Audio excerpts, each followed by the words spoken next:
Hi, and welcome to the Notepad Show. In today's episode, we're going to go over how to demystify the denoiser and try and take a little bit of confusion out of using it. Let's get started. I'm going to bring up Houdini, and now we're going to open up a file here. This is a fun little project I'm working on right now. I'm going to have a video about this in the future. But it's the Pixar ball covered in fur. All right, so there are two denoisers in RenderMan. One is the NVIDIA denoiser called the optics denoiser that pretty much only resides in the if viewer. And its shortcut when the if viewer is open is the N key. So if you press the N key, bam, you get a denoise. I have the sample set really, really low, like to 4. Yeah. So let's bring up the samples a little bit. There we go. And it's in real time. So it's a real-time denoiser. And yeah, nothing to it. Okay. But now I'm going to show you the real star of the show. This is the ML Denoiser. This is was created by Disney Research and is used in RenderMan's since RenderMan 25 when it was first introduced, and it is a game changer. It allows you to render to a much higher convergence and then let the denoiser take you the rest of the way. So you can have maximum samples of 64 and a pixel variance of 0.015. These are the defaults. And you'll get an absolutely beautiful render. It does depend on what you're doing. Some renders that have a little more specularity would require a little bit more samples for the denoiser to work. But for the sake of this video, 64 was pretty good for me. So to use the denoiser, it's pretty simple. I'm going to delete this node right here real quick. You go to the image tab in the ROP, and by default, denoise would be off and as RGB would be turned on. So all you do, turn on denoise. I turn off as RGB. It used to be that it was required to be off for the denoiser to work properly when it was first introduced in 25. That's changed recently where it really doesn't matter whether it's on or off, but out of habit, I keep it off. You also do need to have a beauty pass and the alpha in order for the denoiser to work. And in my case, I do have 3 other AOVs. These are not required by the denoiser. These are AOVs that I am wanting to add to my EXR. So they are going to be denoised because I'm adding them. And that's it. We're ready to denoise. Now, what the checkbox does is to tell Houdini to create the variance file. Variance file is a file that a denoiser needs. The ML Denoiser needs it. That has very specialized AOVs in it. AOVs that are absolutely required for the denoiser to do its job. So it's about 10. There are about 10 AOVs, and you could have added them manually through the custom tab, but Pixar included a shortcut. Just hit this checkbox, and it will write out the EXR file. So we're going to write out the EXR file, and I'm going to call it 64 samples there. I'm going to save the project. Always good to do. And let's just, let's just do a denoise. I'm going to use the tractor spool. I like to use it. Now, while this is rendering, let me go over another option. In this particular workflow, I'm rendering out the denoise EXR to a file in preparation to open the denoiser application at a later time.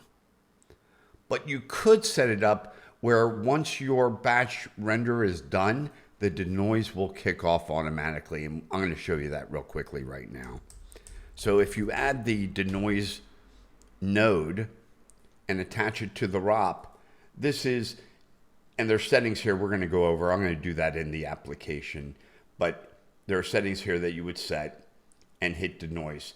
And what it would do is it would create the variance file with all the AOVs required, and then it would run the denoise. And it would do it all in one shot, one step. But in this case, we didn't do that. So I'm going to just bring up the it viewer here. And I'm going to bring up where the denoise file, in my case, gets put. We don't need that one anymore.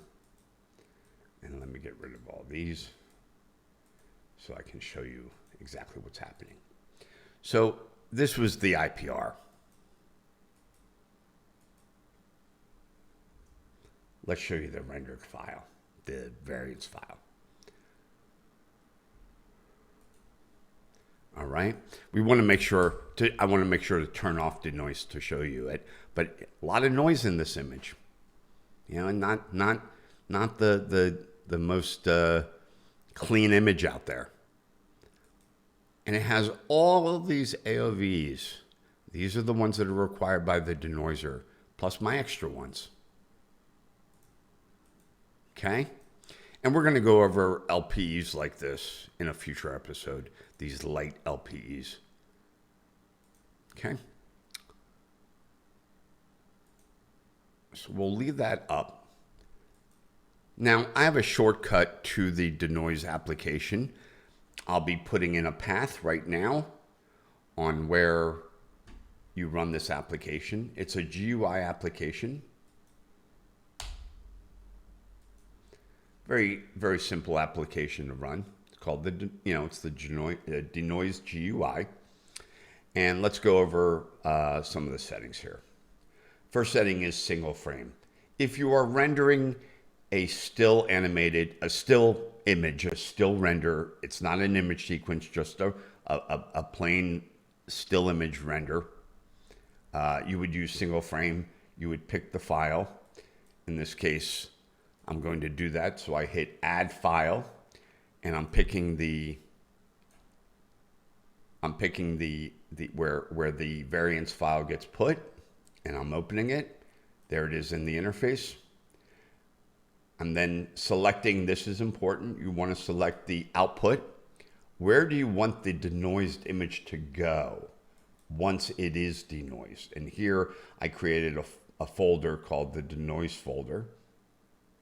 And that is where I am putting my denoised images. I leave all these at their defaults. I've really never changed these. These are sort of the passes that are created and included with the denoised image. The variance AOVs, they get removed once the denoised image is written to disk. Those variance AOVs get removed, and I'll show that to you in the if viewer in a second. Asymmetry, I set that at 0. That controls the quality of the denoise. You could set it higher, give you a lower quality, a little bit more blur. Again, something in Houdini, at least, if you hover your mouse over a setting, it will give you a little bit of an explanation of what that setting is. I like that about Pixar software. Then you have the tile settings.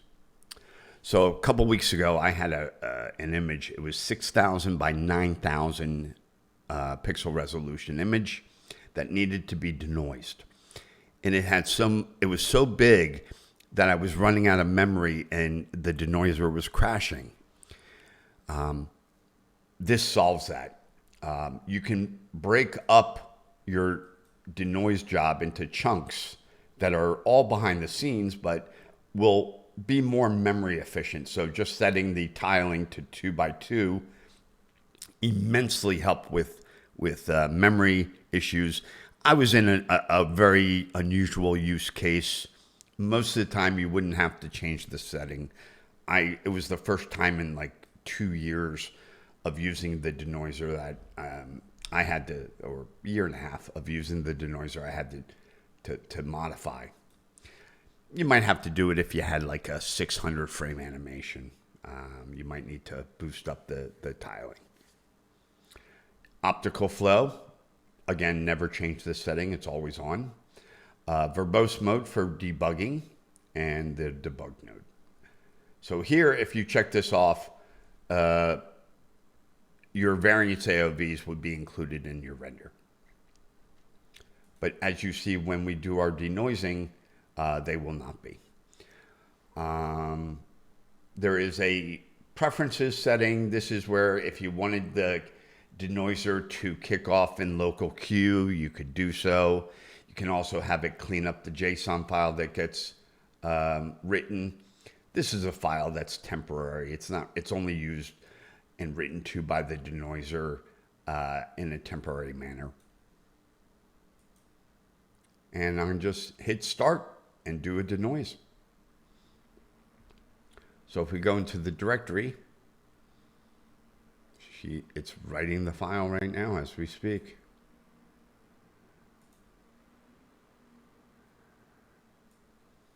Okay, I'm going, and there's the JSON file. So I can delete it, no big deal. Not really needed once the denoise is done. So I'm going to drag it in, and here's the denoised image. And the denoised image has the AOVs removed from it, but it still has that killer albedo and diffuse. These were passes that we included. It's the default.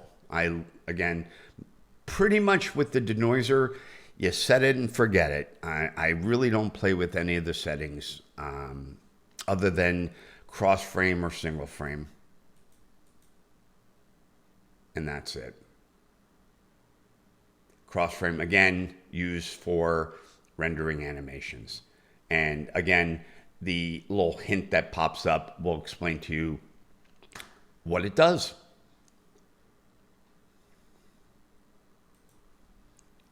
Okay. And there's the denoised image in all its prettiness. All right. And then there's the, even the AOVs that you selected were denoised.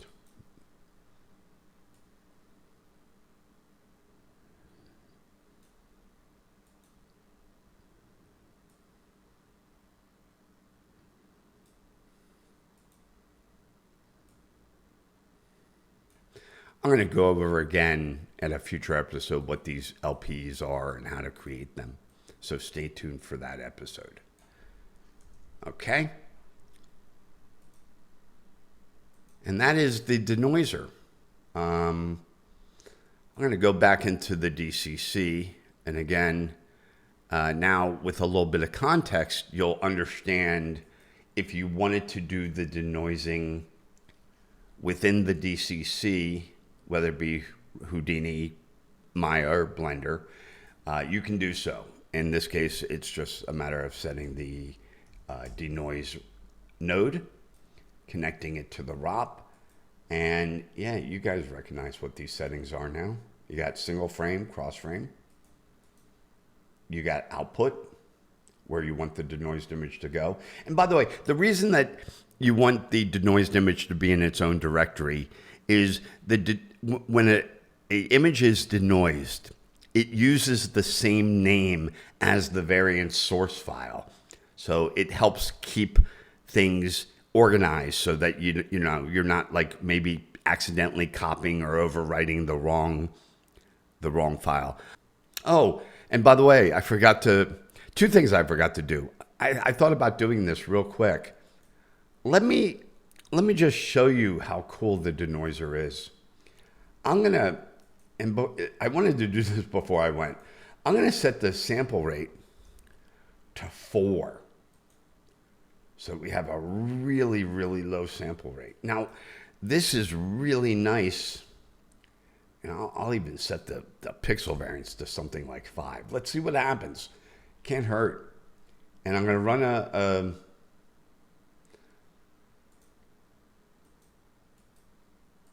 and I'll even do it I'll do it with the node.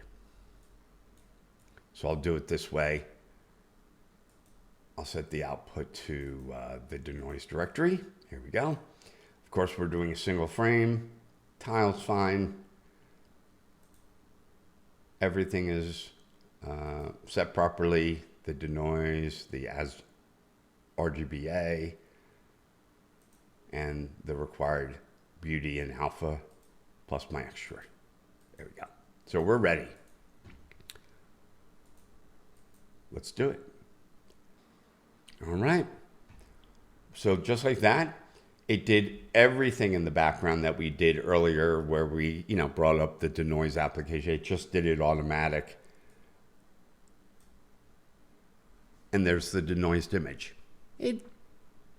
Because this is fur, you lose a little bit of detail versus the other one, the 64 sample one, but not bad, and not bad if you're wanting to do some look dev. You just want to make sure your animation is correct. You're not seeing any weird floating textures in an animation or something. This is a really good way that you can get a nice quality preview by having an incredibly low sample. And that's 4 samples. It's crazy. And this is fur. It doesn't look horrible. So kind of like it. Anyway, that's pretty much it. That's the denoiser. So I hope you got something out of it.